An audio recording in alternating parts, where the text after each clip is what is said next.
Bem-vindos ao Termômetro Veda, nesse episódio com o Thiago Reis, que é sócio fundador da Suno e também uma pessoa com uma presença inigualável quando o assunto é investimentos no Instagram. Obrigada, Thiago. Obrigado, Camila. Obrigado aos amigos da Vida pelo convite. É um prazer estar aqui com vocês mais uma vez. Thiago, já vou começar lançando uma pergunta que é possível ficar rico investindo? Resposta é sim. Não tem dúvidas quanto a isso. Existem vários exemplos a serem seguidos no Brasil, fora do Brasil. Porém, não é instantâneo, não é rápido, né? A bolsa, tanto brasileira como americana, ela rendeu em dólar mais ou menos ali 10% ao ano. Quem foi um bom investidor conseguiu até mais do que isso. E daí é fazer uma continha ali de juros compostos, né? E os juros compostos, ele é composto pelo montante aplicado, pelo tempo que você está aplicando e a taxa de juros a qual você está aplicando. Então, como o investidor tem que pensar como eu consigo poupar mais, né, para o montante ser maior, o montante investido ser maior ao longo do tempo. A disciplina de estar sempre colocando dinheirinho ali na conta de investimento. Exato. Então tem que ter essa disciplina para botar cada vez mais dinheiro. Como que você faz isso? Ou ganha mais ou gasta menos. Não tem muito segredo, né? Ou você investe a taxas melhores. Como que você faz isso? Sendo um bom investidor. Isso demanda tempo, isso demanda energia. Ou fique mais tempo investindo. Quem executou essa fórmula melhor que todo mundo, né? Warren Buffett é um cara que investe faz muito tempo, comprou sua primeira ação com 11 anos, hoje está com 90 e poucos anos, ou seja, está 80 anos investindo, né? Investiu muito bem. A Berkshire Hathaway rendeu mais ou menos 20% ao ano em dólar, o dobro do Standard & Poor's, né, do SP500. E também sempre poupou bem, né? Sempre foi um bom poupador, desde pequeno ali, poupando boa parte das suas receitas, dos seus ganhos, né? Não estou falando para todo mundo seguir essa cartilha, mas essa foi a cartilha bem seguida, né? Ah, Thiago, não invisto desde os 11 anos. Bom, então comece hoje. Pô, Thiago, não sou tão bom quanto o Warren Buffett. Beleza, mas então, se você já reconhece isso, bota num, sei lá, num BOVA11, num IVVB11. Thiago, como é que eu faço para ganhar mais, poupar menos? Bom, daí tem muita gente aí, poupar mais, né, na verdade. Tem muita gente aí para te ensinar. Então é essa cartilha, obviamente que você não precisa gabaritar tudo como Warren Buffett, mas o caminho é esse. Eu quero falar pra você, lógico que eu não posso escapar do assunto da eleição. Desfecho da eleição, vitória de Luiz Inácio Lula da Silva. Uma troca de governo vai influenciar o mercado acionário? Bom, acho que a eleição já passou, né? Acho que se era para ter algum choque maior, esse choque não veio. Até me surpreendeu, achava que ia ser um choque maior, né? Quando a gente analisa as empresas da Bolsa, basicamente as estatais de fato caíram e as demais empresas subiram, talvez com uma expectativa, na minha opinião, até quero saber a sua, otimista demais, de que agora vai ter gastos em consumo, etc. E mesmo se tiver, eu acho que geralmente essas coisas são um sopro que logo some, né? É uma expectativa, na verdade, né? Então, acho que é até bom a gente colocar o ponto aqui, porque os investidores apelidaram de kit Bolsonaro as empresas estatais, porque estavam otimistas, eventualmente, com privatização, ambiente de negócios, que talvez seria mais favorável. Então, essas empresas, Petro, Banco do Brasil, sofreram, né, o impacto dessa eleição, e a gente tem o kit Lula, que são as empresas de varejo, baixa renda, construção também para baixa renda, e as educacionais. Então a gente viu, acho que esse efeito imediato no pós-eleição, ficou muito claro. Mas acho que, como você colocou, é uma questão de tempo, a gente entender também se o governo Lula vai conseguir realmente implementar logo na largada essas políticas mais assistencialistas, porque tem uma trava que é muito importante em relação ao orçamento de 2023, o teto dos gastos ainda existe, e a gente tem que ver como que essa situação vai se acomodar. Então eu acho que o mercado vai ter ainda bastante volatilidade, de olho nessa questão fiscal. Você concorda que o mercado pode oscilar bastante nos próximos meses ou não? Bom, oscilação é sempre comum no mercado, né? E E essa questão fiscal não é de hoje, ela já vem faz alguns anos. Então, não sei se vai ser algo novo, ou seja, a volatilidade não sei se vai ser maior do que já foi nos últimos anos. Acho que essa questão fiscal começa a vir à tona no Brasil, acho que desde 2013 para cá, né? Não era uma preocupação tão grande nos anos 2000. Na época do governo Lula mesmo, esse não era um tema, né? Começou a ser um tema durante o governo Dilma. Sim. Houve melhoria em relação à lei de responsabilidade fiscal, mesmo a instauração do teto dos gastos no governo Temer. Então, a gente não viu o Lula tendo que lidar com questões orçamentárias, de orçamento, desculpa, que nem ele vai ter que lidar agora. Então, vai ser uma grande novidade para o mercado. E outra questão também é em relação a Petrobras. Eu acho que esse é um tema-chave. A gente já está escutando conversas em relação à alteração na diretoria, também política de preços. Essa empresa vai ser penalizada? Na cotação, sim. No operacional, eu tenho dúvidas. Eu acredito que muito dos erros que foram cometidos do passado, para estes erros existem várias travas, né? Tanto regulatórias, né, jurídicas, como lei das estatais, nos próprios estatutos da empresa, na própria governança da empresa. Eu acredito que hoje o Conselho possui uma fiscalização muito grande por parte dos minoritários. A sociedade como um todo, né, também não podemos esquecer que a sociedade já derrubou um presidente 2 vezes. Né, uma parte da sociedade, que não é pequena, já quer ir para o terceiro. Né? Então, existe uma fiscalização da sociedade, da imprensa também. Então, eu acho que se os erros do passado forem cometidos novamente, eu não sei se esse governo dura muito. Em relação ao mercado acionário, tem algum setor que é o seu queridinho? Eu nunca tive setor querido. Eu sempre analiso empresas, né? E eu busco empresas que têm algumas características. Retorno sobre capital acima do custo de capital, geralmente são empresas que têm vantagens competitivas, empresas bem administradas, empresas com balanço forte, empresas que tendem a crescer em linha com o PIB ou um pouco mais. Então, obviamente que existem em cada setor, existem empresas boas e existem empresas não tão boas. Vou dar um exemplo, né? Existe o Google e existe o Yahoo.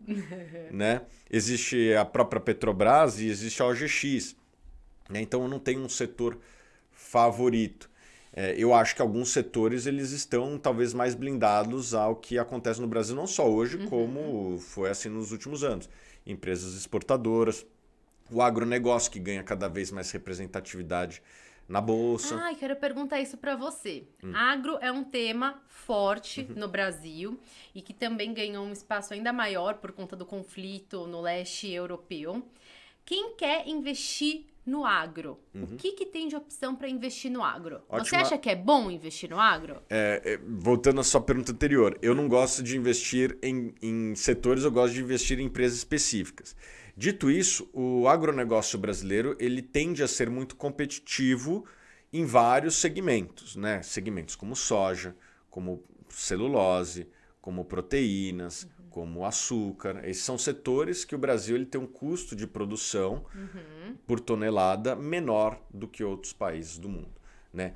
Dito isso, existem empresas de carne que são bem-sucedidas, existem empresas que não estão indo tão bem. BR Foods não está indo tão bem faz anos. Né? A JBS, apesar dos problemas que teve no passado de corrupção, né?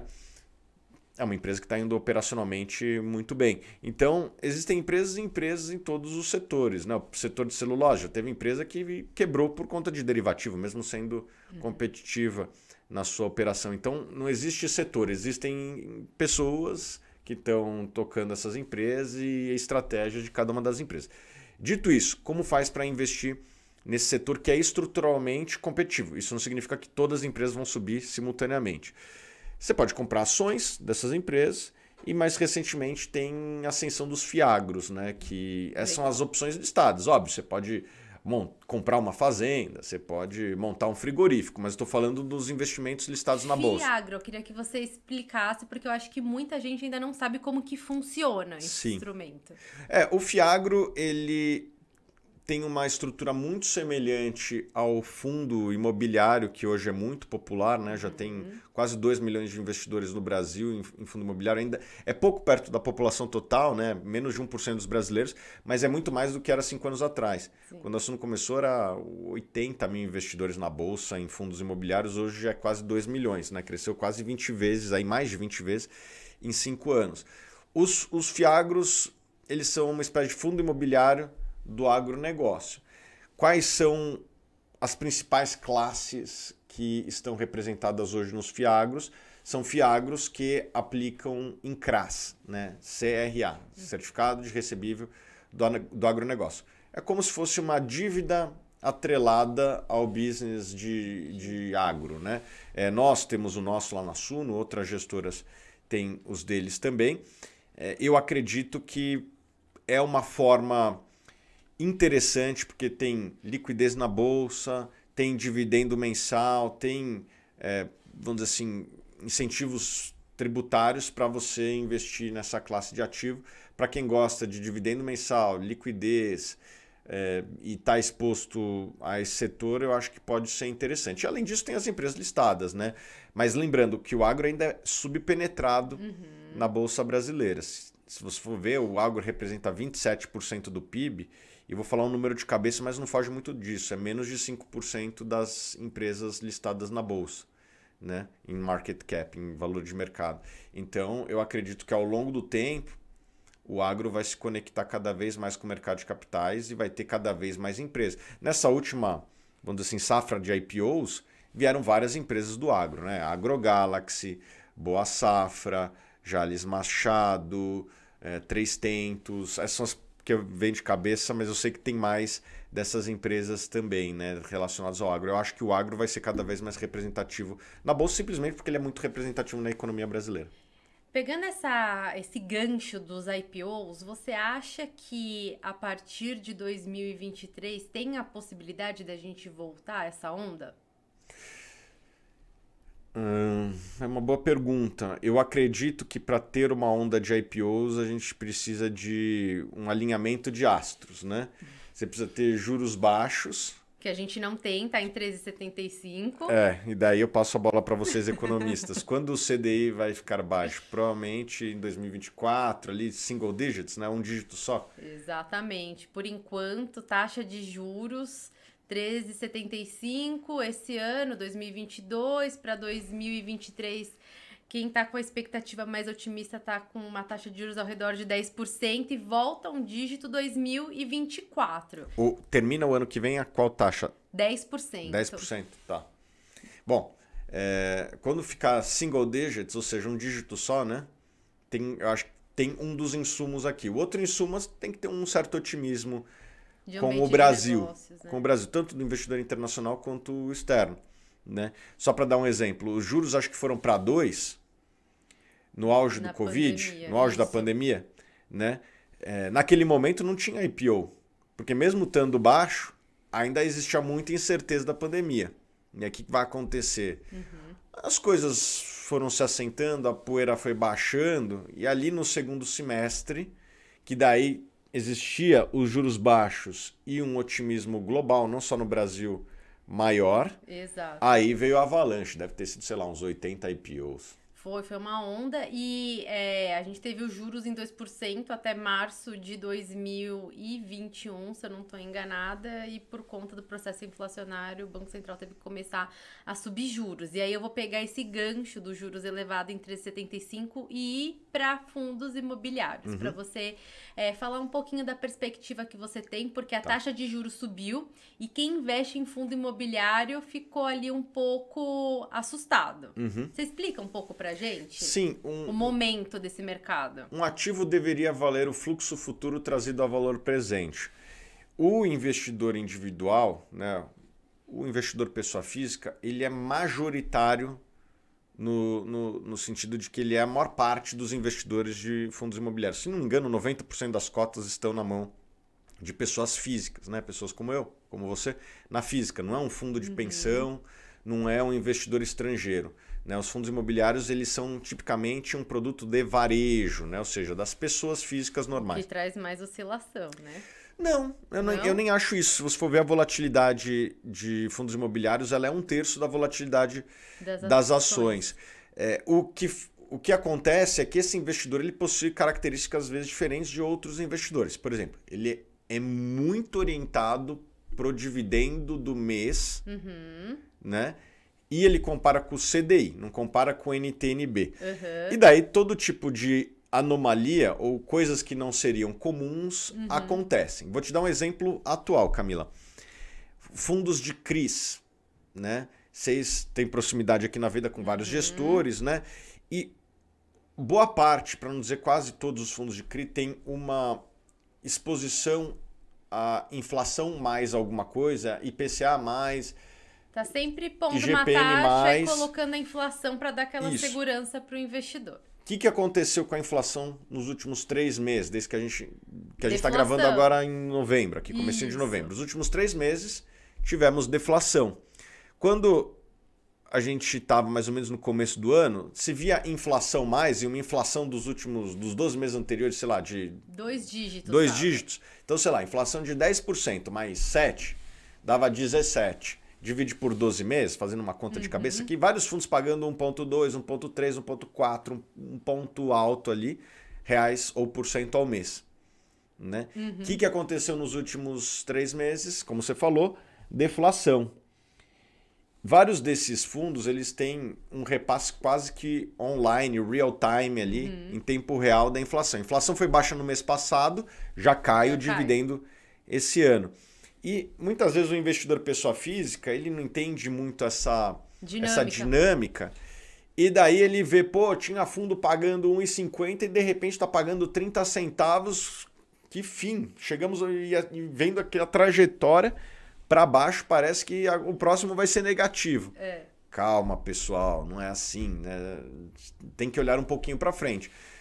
Deflação no Brasil, historicamente, os raros momentos que tivemos, não durou muito. É transitório. Se tem um problema de economia que o Brasil resolve rápido, é a deflação. Eu brinco que no Brasil a gente não pode apostar contra a inflação. E provavelmente nos próximos meses teremos uma inflação não tão alta quanto aquela que vimos. Sim. E não tão baixa quanto essa que tivemos no último mês, aí, nos últimos 2, 3 meses. Qual que é a expectativa de inflação para o ano que vem? 5%? O mercado está caminhando ali para baixo dos 5%, mas provavelmente vai ser um pouco acima, né? Bom, 4, 5, 6, vamos ver, né? Mesmo porque também tem muita... Tem coisas em aberto, a gente vai ter que ver como que o próximo governo vai tratar, mas é uma expectativa ao questões redor de globais, 5%. energia, commodities... E a gente tem um mundo com uma inflação elevada ainda, né? Isso. As economias desenvolvidas. Então, o fato é que a gente vai ter um cenário ainda inflacionário. Bom, se a inflação for 5, mais vários fundos, inflação mais 6, 7, a gente vai ver os fundos pagando R$12, vários desses fundos pagando R$12, ou seja, R$1 por cota por mês, muito mais do que vários fundos estão pagando agora de 30 centavos por cota. E daí, quando tiver essa aceleração, eu acho que os investidores vão precificar um pouco melhor. Já tem vários fundos de CRI sendo negociados bem abaixo do valor patrimonial, coisa que não era tão comum. Quando voltar a inflação e talvez o CDI caia um pouquinho, né, porque ele também compara com o CDI, o investidor individual está de olho no CDI, que é o custo de capital dele, não sei se deveria ser, mas é como ele olha, e no dividendo do último mês. Ele acha que vai ser assim daqui até a eternidade. Então, eu acho que tem uma oportunidade para o investidor aqui de, no médio prazo, várias dessas cotas de fundos de CRIs darem uma valorizadinha e voltarem para o patrimonial. Legal. Eu quero ir um pouco para cenário internacional, porque a gente fica, às vezes, muito preso nos investimentos aqui no Brasil e a gente olha para o mercado lá fora, o mercado acionário. Vamos pegar os Estados Unidos como referência. A gente tem Dow Jones perdendo 11% em 2022 e quando a gente olha para a Nasdaq, que concentra as empresas de tecnologia, uma perda de 32% em 2022. A gente escutou muito desde a pandemia da importância de dolarizar, de investir fora. Sim. É o momento de investir lá fora? Eu sempre fui um dos caras mais vocais a investir fora do Brasil e acho que hoje nunca foi tão fácil. No passado era muito mais difícil. Quando eu comecei a investir fora, lá em 2011, eu só conseguia investir uma parte do dinheiro de um fundo que eu era gestor. Não tinha BDR de ações. O mercado não estava, né, tão avançado quanto... não tinha os instrumentos que tem agora. Sim, não existia corretoras como a XP, que hoje tem, não só ela, mas várias outras corretoras têm mecanismos de você abrir conta fácil, rápido, era muito mais burocrático e o dinheiro que você precisava era muito maior. Precisa de $1 milhão, né? Hoje em dia, o cidadão com R$1.000 já consegue abrir uma conta fora numa XP ou numa outra plataforma, ou comprar BDR de qualquer empresa. Qual que é a maior posição do Warren Buffett? Apple. Você, aqui no Brasil, consegue comprar uma ação da Apple tão fácil quanto o Warren Buffett, né? Ou um BDR da Apple. Então, as barreiras, vamos dizer assim, de operacionais... Hoje não existem mais. Então, eu recomendo que todo mundo invista uma parte fora. Quanto? Eu acho que pelo menos 10%. Talvez mais, né? Eu quero chegar mais ou menos entre 40% e 45%, que é fazendo as minhas contas internamente. Eu já fiz várias simulações de Monte Carlo, essas coisas e tal. Seria para mim, para o meu perfil de risco, e eu reconheço que eu tenho um perfil de risco acima da média, né? Tolero mais volatilidade que a média, eu quero chegar em 40%, 45% de ações estrangeiras. Eu tenho quase 100% do meu patrimônio, ou praticamente 100% do meu patrimônio. Sou cliente aqui da Veda, vocês podem ver lá, é quase tudo renda variável. É tudo renda variável, né? O que tem no caixa é quase nada ali, é dinheiro da conta corrente ali, né? Então eu quero investir majoritariamente em ações e uma parte importante em ações estrangeiras. Agora, tem que ver o perfil de cada investidor, né? Cada um, eu tenho um, você tem outro e quem está nos vendo aqui tem outro. Eu acho que mesmo assim todo mundo deveria ter 10% em ativos fora, não necessariamente ações, pode ser bond, se você é um investidor mais defensivo, etc. Mas todo mundo deveria ter 10% pelo menos fora. Por quê?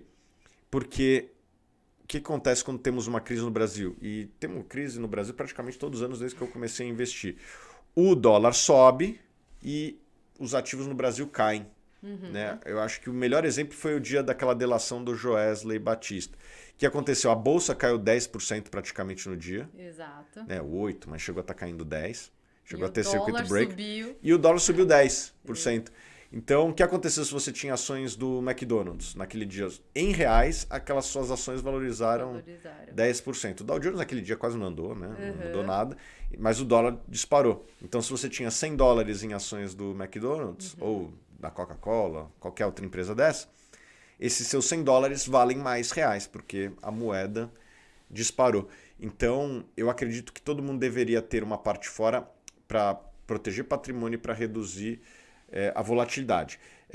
Este ano, de fato, a gente está vendo uma inversão, né? A Bolsa brasileira com uma leve alta, puxada pelas estatais, que apesar de terem caído nos últimos dias no ano, estão indo muito bem, de ponta a ponta.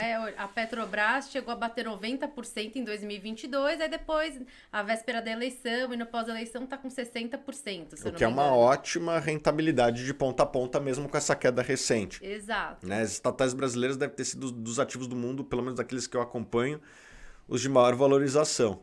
Né? Bitcoin não valorizou isso, a ação estrangeira não valorizou isso, a ação da Europa não valorizou isso, a ação do Japão não valorizou isso. Não. Então, as ações do Brasil não valorizaram isso, né? Então, as estatais valorizaram. Mas onde que eu quero chegar? Esse ano a gente está vendo uma inversão do que foi 2021, né? Que foi o contrário. Exato. Bolsa brasileira caiu, chegou a bater 130 mil pontos e depois foi para 95.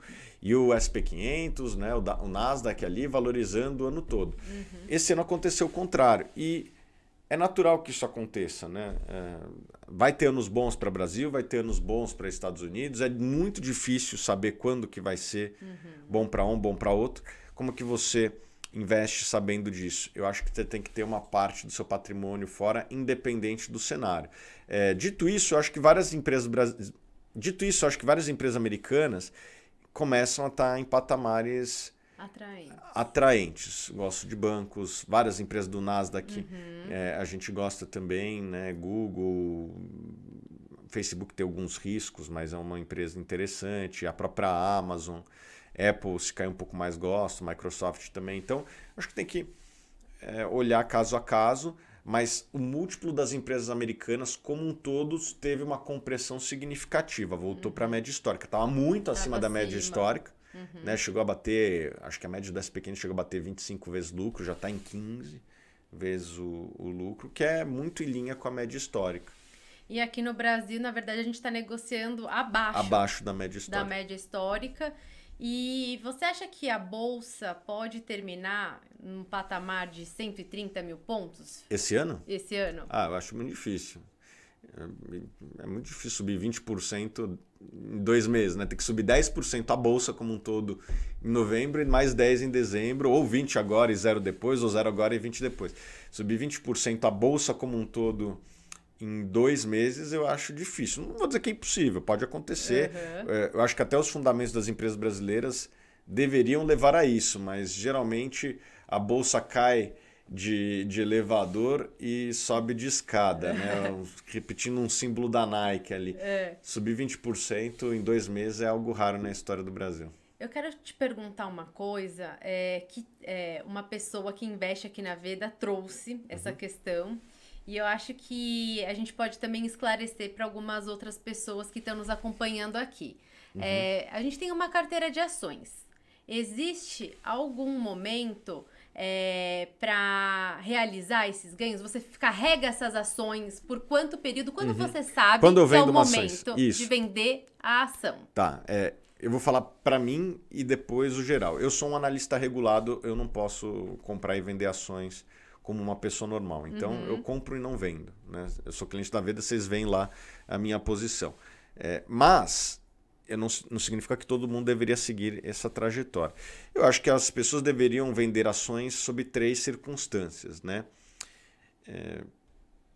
Primeiro, acho que até 4, né? Eu estou pensando aqui mais do lado de um gestor de fundos, mas uma pessoa física poderia ser 4. Cara, quando você chegou nos seus objetivos que queria, eu queria ter um patrimônio suficiente para comprar uma casa no campo. Pô, você chegou nos seus objetivos, vai lá, zera e seja feliz, né? Para que mais? Para que mais? Né? Pode ser tem gente que quer uma mais estratégia, e mais. Um objetivo. Um objetivo, né? Um gestor de fundo não tem esse objetivo. O gestor de fundo ele quer performar melhor, né? Que os outros. Então, para este perfil de investidor que não está investindo com um objetivo financeiro, está investindo o dinheiro que sobrou e quero ter por longo prazo aqui, eu venderia sob 3 circunstâncias. Bom, primeira, se chegou no seu objetivo alvo, vamos dizer assim. Se a ação está muito mais cara do que deveria estar valendo. Acontece, volta e meia tem uma bolha, tem uma euforia com aquela classe de ativos, com aquela empresa que você tem. Pô, pega essa euforia e vai para a próxima, né? É raro, mas pode acontecer. E se acontecer, vende. Segundo, quando tem uma oportunidade muito melhor. Né? Pô, até tem uma empresa aqui que eu gosto e tal, nesse preço é bacana, mas se tem uma oportunidade do lado muito melhor, acho que você deveria vender e comprá-la, né? Girar a carteira nesse sentido. E terceiro, se você errou na análise. E acontece, né? Tipo, reconheço, tiro o time de campo, né? Na Suno a gente já teve erros assim que por sorte a gente conseguiu tirar o time de campo às vezes antes, né? A IRB a gente indicou no IPO, a gente começou a ver algumas coisas que não batiam, a gente tirou o time de campo e depois veio aquele escândalo. O escândalo. Até saímos de campo, fomos criticados, porque a gente comprou mais ou menos, sei lá, 10, saímos a 20, o papel foi para 40. Nesses dos 20 para os 40, você fica que nem o pato da mesa, né? Mas depois acho que a realidade vem. Para finalizar, eu quero que você dê umas 3 dicas aí em relação a ferramentas que os investidores podem acessar. A gente sabe que a gente tem acesso a muita ferramenta que é paga, mas de ferramenta gratuita. O que você deixa aí? Eu acho que tem muita coisa. Por incrível que pareça, eu uso muita coisa grátis, assim, tipo, até mais do que pago. Porque qual que é o problema das ferramentas pagas? Bloomberg. A gente não tem Bloomberg lá no escritório, a gente optou pela FactSet e pela Reuters, que acho que chama Infinitive, acho que é esse o nome lá. Mas eu uso muito pouco essas, porque para logar é meio burocrático demais. Eu até entendo as empresas, porque são assinaturas caras de $2.000 por mês, que é natural que possa ter algum tipo de compartilhamento por conta desse preço, só que isso também atrapalha um pouco a experiência do usuário de bem ali. E, cara, é um parto para para alugar, e daí muitas vezes eu só vou pros grátis da vida. Então fica... Olha, se o Thiago Reis usa a ferramenta grátis, então você também pode usar. Bom, vou falar algumas que a gente usa. Uma que é nossa, né? O Status Invest, para consultar a ação, fundo imobiliário é muito bom. Agora algumas outras ferramentas, né? O Google News, bota o nome das empresas lá, que ele traz para você as notícias referentes àquelas empresas. É engraçado que você bota Banco do Brasil e daí vem de tudo, né? Tipo, pô, assaltante entra na agência do Banco do Brasil em Mossoró, sabe? Tipo, coisas que não são tão relevantes para o dia a dia do investidor, mas o Google News ele acha tudo e manda para você, né? Então, Google News, já falei do Status Invest, Google News, uma terceira, deixa eu ver... eu acho que tem sites de notícia muito bons, né? E a gente tem o nosso lá, o Sul Notícias, que eu acho que faz uma boa compilação, o Brasil Journal é uma boa ferramenta também. Eu acho que hoje o usuário ou o investidor... Twitter. Não, Twitter tem um negócio que chama listas, né? A função listas do Twitter. Eu uso muito isso. O que eu faço? Você chega e bota nessa lista pessoas que falam de um determinado tema, e daí você clica lá, tudo que foi postado por essas pessoas vai saindo em ordem cronológica. Então, eu tenho minha lista de veículos e personalidades de Brasil, o pessoal de Value Investing de fora, o pessoal de Real Estate, analistas de Oil and Gas. Então, eu quebrei, eu fiz as minhas listas, mas quem está nos acompanhando pode usar também as listas deles. Tem muito conhecimento também no YouTube. Hoje em dia tem muita coisa boa. Exatamente. Hoje em dia o investidor ele tem opções, é só querer acompanhar e realmente tem que se informar. Eu acho que nessa tomada de decisão, porque as pessoas normalmente quando elas procuram um escritório de investimento, elas estão muitas vezes terceirizando essa responsabilidade. Mas eu acho que cada vez mais é importante o investidor ser protagonista e conseguir pelo menos, no mínimo, entender aquilo que ele está comprando, aquele ativo que ele está adquirindo, as oscilações. Eu acho que isso é fundamental até mesmo na tomada de decisão em relação a algum produto. É isso aí, Camila. Foi um prazer enorme estar aqui com vocês. Obrigada. Espero vir mais vezes. Obrigada, Thiago. E para você que estava aqui nos acompanhando, curta, compartilhe e assine aqui o nosso canal.